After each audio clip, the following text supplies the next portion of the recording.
Bonjour à tous, j'espère que vous allez bien. On se retrouve aujourd'hui pour une nouvelle vidéo dans laquelle on va parler du premier mois d'actualité concernant Forza Motorsport. Comme Forza Horizon 5, tous les mois il va recevoir des mises à jour qui ajouteront sur ce Forza Motorsport des nouveaux championnats à compléter en solo, des nouvelles épreuves à compléter en multijoueur, de nouvelles voitures à débloquer gratuitement via ses récompenses et évidemment aussi les nouvelles voitures DLC. Je rappelle qu'avec le Car Pass sur ce Forza Motorsport, nous avons 30 voitures qui vont être ajoutées sur le jeu au rythme de une par semaine. Et là, ils viennent de nous ajouter du coup la liste des premières voitures à débloquer via le Car Pass et on va parler de tout ça dans cette vidéo. J'espère en tout cas que cette vidéo vous permettra d'y voir plus clair sur la façon dont fonctionne Forza Motorsport et sur les récompenses à débloquer ce mois-ci. Si c'est le cas, les gars, pensez comme d'habitude que vous pouvez soutenir la chaîne gratuitement en laissant un petit like, en vous abonnant pour les prochains contenus et puis sachez aussi bien sûr que si Forza Motorsport vous intéresse et que vous avez envie de le payer moins cher, vous pouvez le prendre via mon lien Instant Gaming que vous trouverez sous cette vidéo, ce qui vous permettra de soutenir la chaîne par la même occasion. Donc si vous avez des jeux achetés, n'hésitez pas à passer vers mon lien, ça soutient. On va commencer par parler du coup des nouveaux championnats solo qui vont arriver donc dans la carrière de Forza Motorsport. D'ailleurs, petite précision les gars,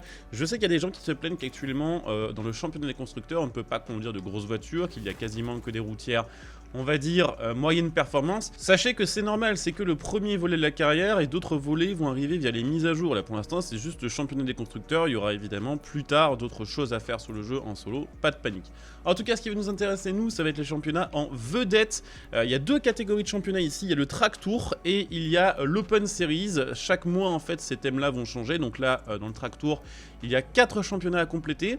Une fois ces 4 championnats complétés qui sont à durée limitée, en général ça va aller du jeudi au jeudi si je dis pas de bêtises, vous aurez ensuite la possibilité de participer à un championnat bonus qui vous permettra de débloquer une nouvelle récompense. À côté de ça vous avez donc l'Open Series, donc là ce mois-ci elle va être centrée sur le thème des voitures allemandes si je dis pas de bêtises, et ça vous permettra là aussi d'obtenir des récompenses en fin de saison. Donc là la fin de saison si je dis pas de bêtises ce sera aux alentours du 15 novembre. Donc ce mois-ci au niveau des championnats Track Tour il va y en avoir 4, il y en a un qui a complété dès aujourd'hui et vous avez assez peu de temps pour le compléter puisque ça va basculer on va dire au prochain dès le 12 octobre. Le premier il est centré sur la Subaru BRZ de 2022, la semaine prochaine ce sera centré sur le KTM X-Bow GT2 qui si je dis pas de bêtises est une nouveauté Forza Motorsport. La semaine d'après ce sera centré sur la Ferrari FX6K et la dernière semaine du coup donc à partir du 26 octobre ce sera centré sur la Ginetta numéro 6 Team LNT. Donc si vous participez à ces 4 championnats, que vous réussissez à les compléter, vous aurez du coup la possibilité de participer au championnat récompense qui vous permettra d'obtenir l'Acura numéro 6 ARX de 2020 qui si je dis pas de bêtises fait partie de la même catégorie que la Cadillac Aerocar du jeu et cette voiture n'est pas achetable au concessionnaire, donc c'est vraiment on va dire le moyen pour débloquer ce véhicule. Donc ça c'est les 4 premières semaines du Track Tour de Forza Motorsport pour la carrière. Sachez que pour toutes ces épreuves là vous n'avez pas besoin d'acheter la voiture puisque la voiture utilisable pour ce championnat vous est prêtée gratuitement, donc ça peut vous intéresser.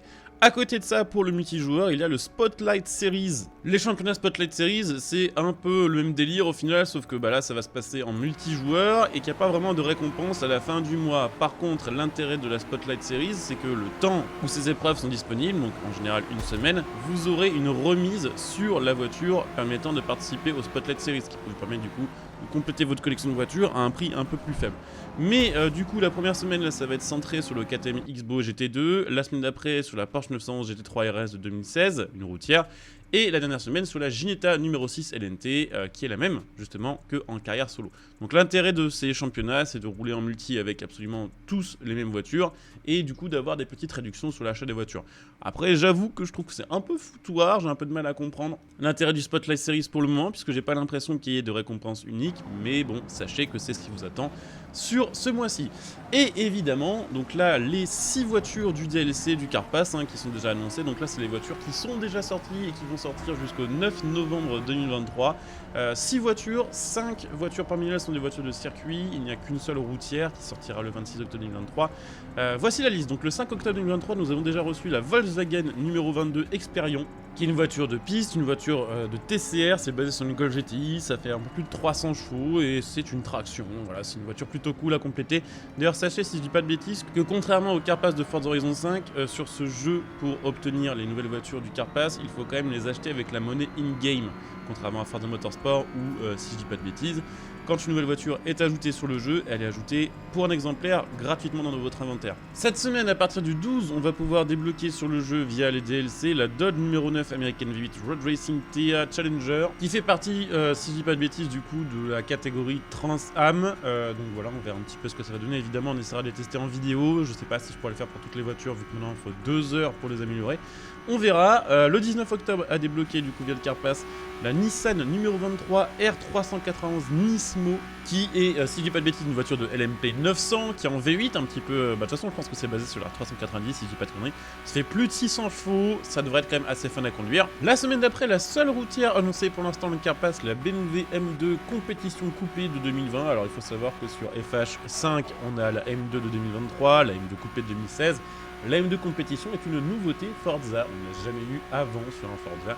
Donc un petit ajout assez sympa quand même.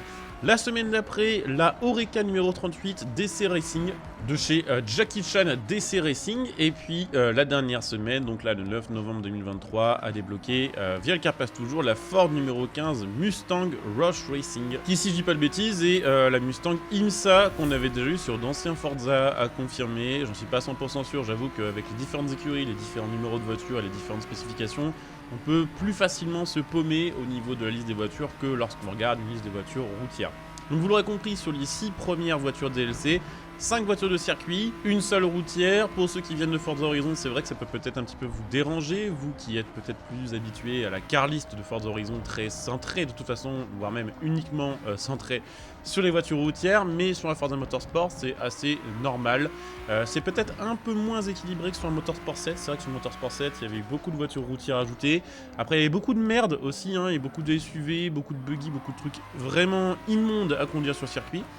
Donc là, je pense que effectivement, au premier abord, c'est une liste qui fait peut-être moins rêver, parce que moins de routières pour ceux qui viennent du monde, voilà, de Forza Horizon, mais qui sur le papier va être beaucoup plus cool et beaucoup plus, on va dire, dans le mood, voilà, d'un Forza Motorsport. Faut pas oublier qu'avant que ce jeu ne sorte, les développeurs étaient vraiment en mode, il y aura peut-être moins de voitures ajoutées sur le jeu, mais ce sera des voitures vraiment sélectionnées pour la piste. Donc faut pas s'attendre, je pense, à des proportions vraiment ultra différentes sur les prochaines mises à jour. Je pense que on aura peut-être maximum 2 ou 3 voitures routières et le reste vraiment centré sur les voitures de piste. Faut pas oublier qu'à côté de ça, les gars, Forza Horizon va continuer à vivre quelques années, en tout cas Horizon 5, et que sur Horizon 5, on a vraiment toutes les voitures routières qui sont ajoutées sur le jeu. Donc là, vraiment, si vous voulez de la routière, go Forza Horizon 5. Si vous voulez de la caisse pistarde, faut aller sur Forza Motorsport. Voilà, je pense qu'on a fait un petit peu le tour du coup de ces premiers contenus gratuits de Forza Motorsport. Quand même pas mal de nouvelles choses à faire. Je pense qu'en termes de volume horaire hebdomadaire, ce Forza Motorsport va être un peu plus, on va dire, strong que Forza Horizon 5. Forza Horizon 5, c'est qu'actuellement, section de festival, on se connecte 30 minutes, c'est fait, et let's go, on peut désinstaller jusqu'à la semaine d'après. Là, les championnats, plus le Spotlight, plus l'Open Series, plus tester de nouvelles voitures, ça va être à mon avis un peu plus riche. On verra si les recettes fonctionnent, évidemment. Les prochaines mises à jour, quand elles seront diffusées, je vous en parlerai en vidéo. Et je pense qu'on a une bonne partie qu'on fera en live, les championnats qui sont ajoutés tous les mois. Je pense que ce sera quelque chose qu'on fera en live, donc n'hésitez pas d'ailleurs, si ça vous tente, à venir me follow sur Twitch, puisqu'actuellement je fais évidemment beaucoup de motorsport. Le lien est sous la vidéo, vous pouvez venir follow, vous pouvez claquer votre prime si vous voulez soutenir. D'ailleurs, à mon avis, dès ce soir, on reprend la carrière motorsport, donc n'hésitez pas, voilà, si ça vous intéresse, à venir passer un petit coup d'œil. Je coupe ici du coup cette vidéo, je vous dis à très bientôt. En attendant, portez-vous bien, bon jeu à tous, ciao.